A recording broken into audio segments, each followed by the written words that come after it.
This photo shows slave children playing, but experts saw what was on the ground. Dr. Michael Torres had digitized thousands of historical photographs during his 15 years at the Library of Congress, but few stopped him cold like this one. The 1854 daguerreotype showed 5 black children playing in the dirt yard of an Ashford plantation in Georgia, their faces mid-laugh, bodies frozen by the long exposure time required for early photography. The image came with documentation claiming it showed the contentment and happiness of our Negro children, who spend their days in carefree play. It was textbook pro-slavery propaganda from the 1850s, designed to counter abolitionist criticism by depicting enslaved people, especially children, as happy and well-treated. Michael had seen hundreds of such photographs. They always unsettled him, knowing the lies they told, the reality they concealed. But something about this one felt different. Perhaps the children's expressions, or how their bodies were positioned, or the strange quality of the ground beneath them. He loaded the high-resolution scan into imaging software for archival documentation. Standard procedure required examining every inch for damage or details needing preservation. He started with faces, ages ranging from 5 to 10, then clothing, the simple cotton garments typical of enslaved children. Then he focused on the ground. Bare dirt, packed hard by foot traffic, with struggling grass patches in Georgia red clay. As Michael increased magnification on the area around the children's hands and feet, his breath caught. Objects littered the dirt, partially buried, half obscured by shadow and 1854 photography limitations, but unmistakably present. Small metal bands, chain links, carved wooden shapes, crude toys perhaps, or something darker. Michael leaned back, heart racing. He zoomed further, adjusting contrast and brightness, using digital enhancement to reveal details invisible to naked eyes in the original photograph. The metal bands were shackles, child-sized shackles, small enough for thin wrists and ankles. The chains, the children were literally playing with chains, using them like jump ropes, draped across arms like bracelets. The wooden objects were toys carved from something horrible. Punishment posts, broken tools, the very materials of their enslavement. Michael grabbed his phone with trembling hands. Dr. Jennifer Washington, director of the American Memory Project, needed to see this immediately. This wasn't just propaganda. This documented something far more disturbing. Jennifer Washington arrived within 20 minutes, bringing Dr. Raymond Foster, a historian specializing in childhood slavery. They crowded around Michael's monitor, examining the enhanced images he'd prepared. "I've magnified each visible object," Michael explained, displaying close-ups. "At least a dozen items within 3 feet of the children. All appear to be restraint instruments or objects repurposed from plantation punishment equipment." Raymond leaned closer, his expression darkening. "That's a wrist shackle," he said, pointing to a small iron band near the leftmost child's foot. "Look at the size. Designed for maybe a 6 or 7-year-old. Jennifer examined another image. "This chain, the center girl is holding it like a jump rope. You can see both hands gripping it, curved as if she was mid-swing when told to freeze for exposure." "Look at this wooden figure," Michael said, zooming further. "It's carved to look like a doll, but the wood is wrong. Too dark, too weathered, and metal fragments embedded in it. Nails, maybe, or iron pieces." Raymond's face paled. "That's from a whipping post. The discoloration is bloodstained, soaked into wood over years. Someone, probably one of these children, carved a toy from the post where enslaved people were punished." Silence filled the room. Jennifer paced to the window overlooking the National Mall. "We need full context. Who took this? Why? And did the photographer know what these children were playing with?" Michael pulled up documentation. Charles Whitfield, a Savannah professional photographer specializing in plantation portraiture, hired by owners to create images for northern newspapers and abolitionist meetings as evidence that slavery was humane. "So this was propaganda," Raymond said. "Whitfield was paid to show happy, well-treated enslaved people, but he either didn't notice what surrounded these children or didn't care," Jennifer finished. "Because to him and those who commissioned this, the objects were invisible. Just debris. They literally couldn't see the horror because they refused to acknowledge these children as fully human." Raymond began taking notes. "I need Ashford plantation records. If these restraints were child-sized, there should be documentation. Purchase orders, blacksmith invoices, maybe punishment logs." "Those logs exist?" Michael asked, horrified. "Sometimes," Raymond said grimly. "Not all plantations kept them, but some did. Meticulous records of every punishment, including to children." Jennifer studied the children's faces again. "Their expressions aren't naturally smiling. Their mouths smile, but their eyes don't. This is performative joy, doing what they were told for the camera." Raymond Foster arrived at the Georgia Historical Society on a humid morning, armed with a specific materials list. The archivist, Mr. Henry Crawford, had prepared several boxes from the Ashford Plantation collection. Vast archives donated in the 1920s, largely untouched since. The Ashfords were meticulous record keepers, Mr. Crawford explained, leading Raymond to a climate-controlled research room. Everything from daily weather to livestock inventories. And yes, punishment records. Disturbing to read, I warn you. The first box contained plantation ledgers from 1850, 1860. Raymond found what he needed within an hour. A Charleston blacksmith invoice dated March 1852 for restraints, juvenile size, quantity 6 sets, total cost $42. Juvenile size, 6 sets, $42. Significant expense in 1852, equivalent to roughly $1,500 today. Someone paid substantial money for custom-made child restraints. The second box held punishment logs, exactly as horrific as feared. Meticulous records of every whipping, confinement, every punitive measure administered to enslaved people at Ashford, including children. The entries were clinical, emotionless. March 15th, 1853. Girl, age 7, name Patience, 10 lashes for dropping pottery. June 3rd, 1853. Boy, age 9, name Samuel, confined in shackles 24 hours for attempting to learn reading. Raymond's hands shook, photographing each page. The logs confirmed children as young as 5 faced physical punishment for offenses that were simply normal childhood behavior. Dropping things, playing during work time, showing curiosity. Then he found an entry that made his blood run cold. August 12th, 1854. Photographer Whitfield arrived from Savannah. Children prepared for portrait. Restraints removed for photography session duration, 2 hours. Play activity supervised in yard. Restraints reapplied following session. The date matched exactly. August 12th, 1854. The children had been temporarily released from restraints specifically for the photography session, brief freedom designed to create carefree childhood illusions for northern audiences. But the entry confirmed something else. Restraints were routine, not exceptional punishment, standard practice for controlling enslaved children at Ashford. Raymond continued through records, building a comprehensive picture. Enslaved children worked from age 5 or 6, initially light tasks, graduating quickly to demanding labor, minimal food, no education, harsh punishment for any perceived disobedience. In a separate ledger, he found a birth registry listing enslaved children born 1854. Cross-referencing ages and punishment logs, Raymond identified the 5 photographed children: Sarah, age 10, Thomas, age 8, Patience, age 7, Samuel, age 6, Little Grace, age 5. The registry included mothers' names but no fathers, common practice reflecting plantation refusal to acknowledge enslaved families. Finding enslaved people's descendants requires patience, creativity, and access to fragmentary records. Raymond Foster partnered with Dr. Angela Morris, a genealogist specializing in African American family history, to trace lines of the 5 photographed children. They started with post-emancipation records, the 1870 census, first listing formerly enslaved people by full names. In Burke County, Georgia, where Ashford Plantation had been located, they found several families with the surname Ashford, indicating they'd taken their former enslaver's name, common practice. Among them, Sarah Ashford, age 26, living with husband Robert and 3 children. The age matched perfectly. She'd been 10 in 1854, 26 in 1870. "That's her," Angela said, pulling up the census record. "Sarah from the photograph. She survived the war, married, had children. Now we trace forward." The trail led through marriage records, death certificates, property deeds. Sarah lived until 1903, dying at age 59 in Atlanta, where she'd moved after the war. Her children and grandchildren scattered across Georgia and eventually to northern cities during the Great Migration. After 2 weeks' intensive research, Angela found a living descendant, Dr. Lorraine Hayes, a retired Philadelphia educator, great-great-granddaughter of photographed Sarah. Raymond called her on a Tuesday evening, nervous about explaining his discovery. "Doctor." Hayes answered on the second ring, voice warm but cautious, when Raymond identified himself as a historian researching Ashford Plantation. "My grandmother told stories about that place," Dr. Hayes said. "Nothing good. What have you found?" Raymond explained the photograph, the dirt objects, plantation records documenting brutal treatment of enslaved children. He sent enhanced images as they spoke. The line went silent. Then, "That's my great-great-grandmother? That little girl holding the chain?" "We believe so, yes. Sarah, age 10 in 1854, the oldest child in the photograph." "She's playing with a chain," Dr. Hayes said, voice thick with emotion. "Like it's a toy, like it's a jump rope." "Records indicate she'd been restrained with those chains earlier that same day," Raymond said gently. "Removed temporarily for the photograph, then reapplied afterward. We think she and the other children played with objects that had been used to punish and control them, because those were the only objects available." Dr. Hayes was crying now. "My grandmother used to tell a story about how her grandmother, Sarah, would never let family children play with anything metal. No toy soldiers, no tin cups, nothing. She said metal was trouble. We thought she was just superstitious. But this explains it," Raymond finished. While Raymond traced descendants, Michael Torres and Jennifer Washington investigated Charles Whitfield, the photographer. What they discovered complicated the narrative unexpectedly.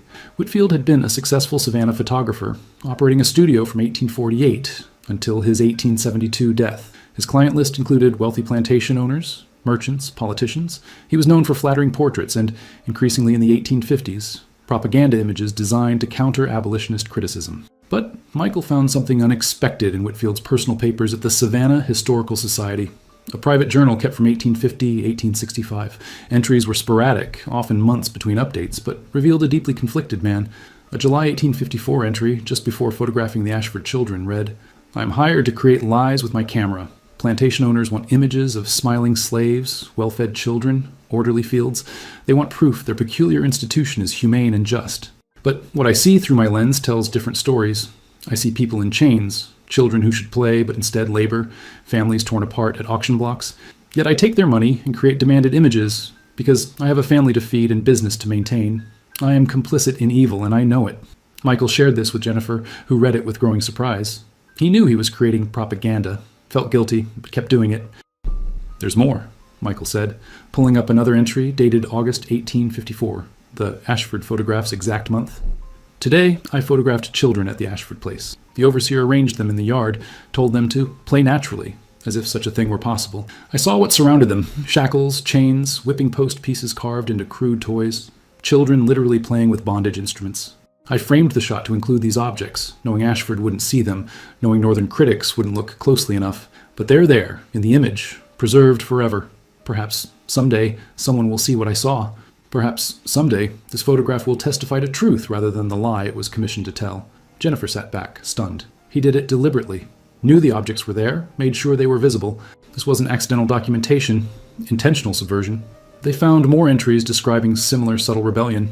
Whitfield photographed enslaved people with visible whipping scars, captured deep sadness expressions in supposedly happy portraits, deliberately framed shots including evidence of poor living conditions. He created paid-for propaganda while embedding truth for anyone looking closely enough. But he never spoke out publicly, Michael noted. To fully understand what the children had been playing with, Jennifer Washington brought in Dr. Patricia Chen, a forensic archaeologist specializing in slavery-era artifacts. If they could identify specific photograph objects and match them to similar excavated items, they could provide concrete evidence of conditions enslaved children endured. Patricia examined enhanced images with a practiced eye from excavating dozens of plantation sites. These objects are consistent with restraint devices used throughout the South in the mid-19th century, she confirmed. The wrist shackles were mass-produced in northern factories, ironically, and sold to southern plantations. The chain links appear standard configuration for leg irons. She pointed to wooden carved figures. These are more unusual. Enslaved people, including children, created toys and tools from whatever materials were available. Wood from punishment posts, broken tool handles, even auction block pieces. There's an archaeological term, adaptive reuse. But that clinical language doesn't capture what it really means. People taking dehumanizing objects and transforming them into daily life objects, even play. Jennifer arranged for Patricia to visit museum collections holding slavery-era artifacts. At the National Museum of African American History and Culture, they examined actual restraints used on enslaved children, some as small as those visible in the Ashford photograph. Child restraints were common, Patricia explained, holding up small iron cuffs. Plantation owners claimed they were necessary to prevent children from running away or causing mischief. But the reality was they were psychological control tools. A child growing up in shackles learns freedom itself is impossible. She showed carved wooden toys from various plantation sites. Crude dolls, animals, simple geometric shapes. Many were made by the children themselves or their parents, but look at this one. She held up a small carved person figure. See these marks? Bloodstain, soaked into the wood. This was carved from a whipping post, just like toys in your photograph. Within a month, Patricia organized a small archaeological excavation at the former Ashford plantation site, now part of a state wildlife preserve. Using historical maps and the photograph to identify likely locations, her team began careful yard area excavation where children had been photographed. Results were vindicating and heartbreaking.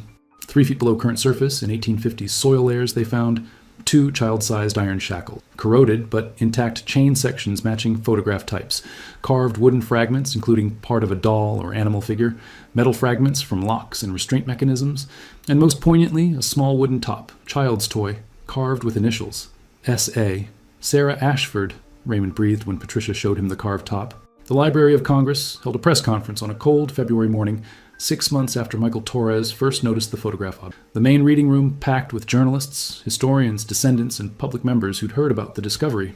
Jennifer Washington stood at a podium, the 1854 photograph projected on a massive screen behind her. At standard view, it showed what it had always shown, 5 children playing in a dirt yard, apparently carefree and happy. For 170 years, Jennifer began, this photograph has existed in archives as pro-slavery propaganda. an image created to convince northern audiences that enslaved children were well treated and content. But when we examined this image with modern technology, we discovered something that transforms our understanding entirely. The image zoomed in, focusing on ground around the children. The objects became visible: shackles, chains, carved wooden toys from punishment posts. The room fell silent. These children, Jennifer continued, were not playing with toys. They were playing with enslavement instruments, with shackles removed from their wrists and ankles just hours before, with chains that would be locked onto them again as soon as the photographer left, with carved figures made from wooden posts where they and their families were whipped. She introduced Dr. Hayes and other descendants, who stood together before assembled press. Hayes spoke, voice steady despite emotion. My great-great-grandmother Sarah was 10 when this photograph was taken. According to plantation records, she'd been whipped 3 times that year for minor offenses: dropping a water bucket, speaking without permission, playing when she should work.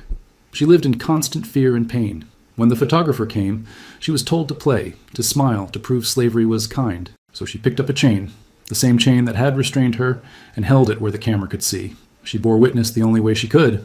Raymond presented archaeological evidence showing excavated object photographs: the shackles, chains, wooden top with Sarah's initials. This photograph is not just an image, he said. It's a crime scene. It documents child abuse, psychological torture, systematic dehumanization, and it was created intentionally as propaganda to justify these crimes. The press conference lasted 3 hours.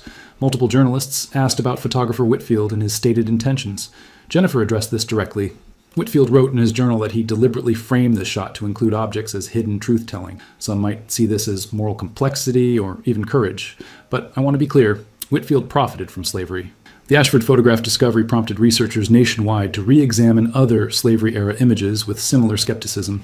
Jennifer Washington coordinated a collaborative project involving dozens of archives, libraries, and museums, using advanced imaging technology to analyze hundreds of plantation photographs taken in the 1840s, 1860s. Results were disturbing and revelatory.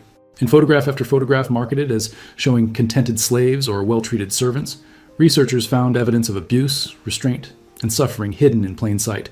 A Louisiana photograph showing enslaved children playing near a barn revealed, upon close examination, that several children had visible whipping scars on their arms and legs.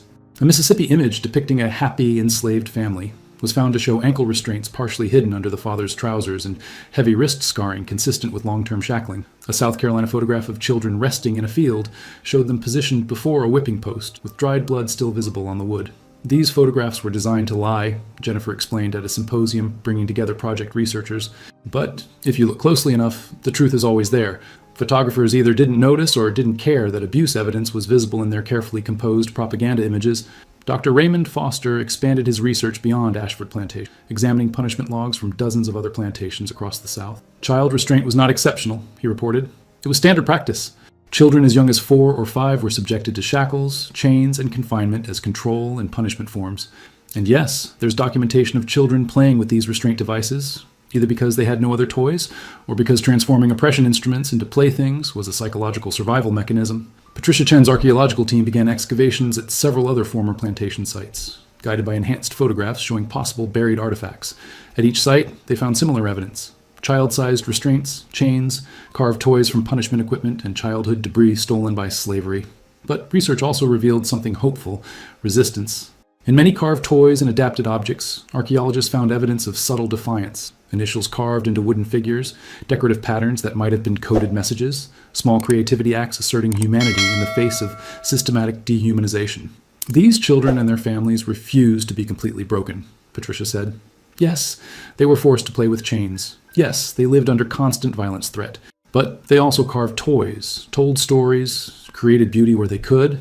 The photograph shows both slavery's horror and the resilience of people who survived it. Dr. Hayes and other descendants became advocates for this more complex slavery-era photograph understanding. Within a year of the photograph's revelation, it had become one of the most widely used primary sources in teaching about American slavery. But educators struggled with responsible presentation, how to help students understand what they were seeing without causing trauma or reinforcing dehumanizing narratives. Dr. Angela Morris partnered with teachers nationwide to develop age-appropriate curriculum materials. For elementary students, the focus was on resilience and childhood. These children found ways to play and be creative even in very difficult circumstances. The objects weren't explicitly identified as restraints. Instead, teachers emphasized how children throughout history have made toys from whatever materials were available. For middle school students, curriculum became more direct. Teachers showed the standard photograph first, asking students what they saw. Usually responses focused on children playing happily. Then came enhanced images, showing objects clearly. Shackles, chains, carved toys from punishment posts. The contrast between initial impression and reality became a powerful lesson about how photographs can mislead, how propaganda works, and why critical primary source examination matters.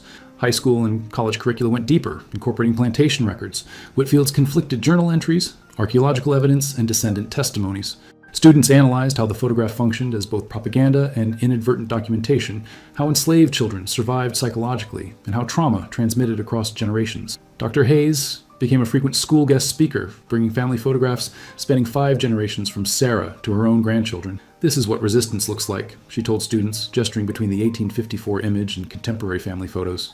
"My great-great-grandmother survived horrors you can't imagine. She was forced to play with chains as a child, but she grew up, had children, built a life. And here I am, her descendant, a doctor, a free woman. That's the full story." Teachers reported profound impacts. Students who had been disengaged suddenly understood slavery not as abstract history, but as lived reality. The photograph made it visceral.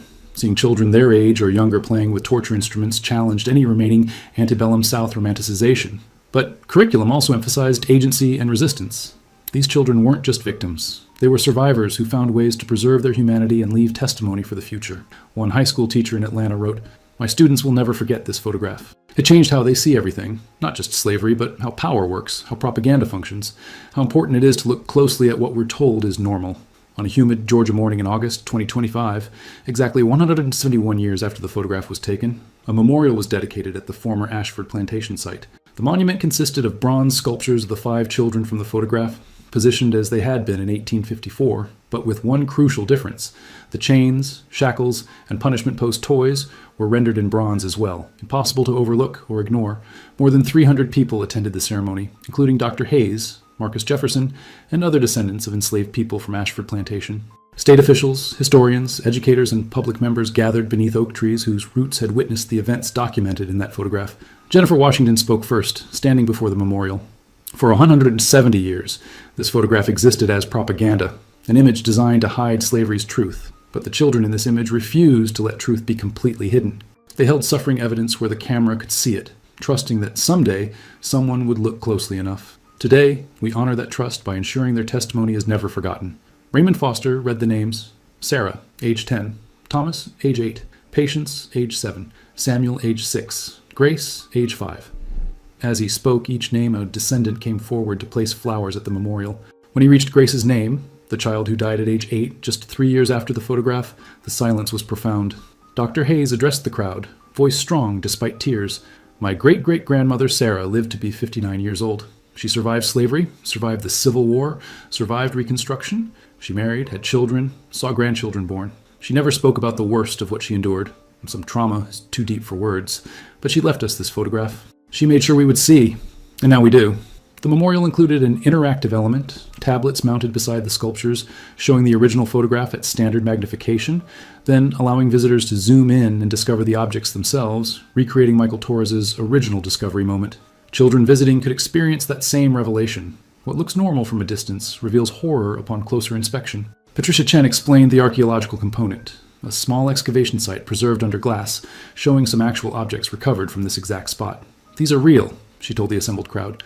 "These shackles restrained real children. These chains bound real bodies. This isn't metaphor or symbol. This is evidence." As the ceremony concluded, Dr. Hayes stood alone before the memorial, looking at the bronze sculpture of Sarah holding a chain like a jump rope, looking directly at the camera with those knowing, determined eyes. "You did it," Dr. Hayes whispered to her ancestor. "We see you now."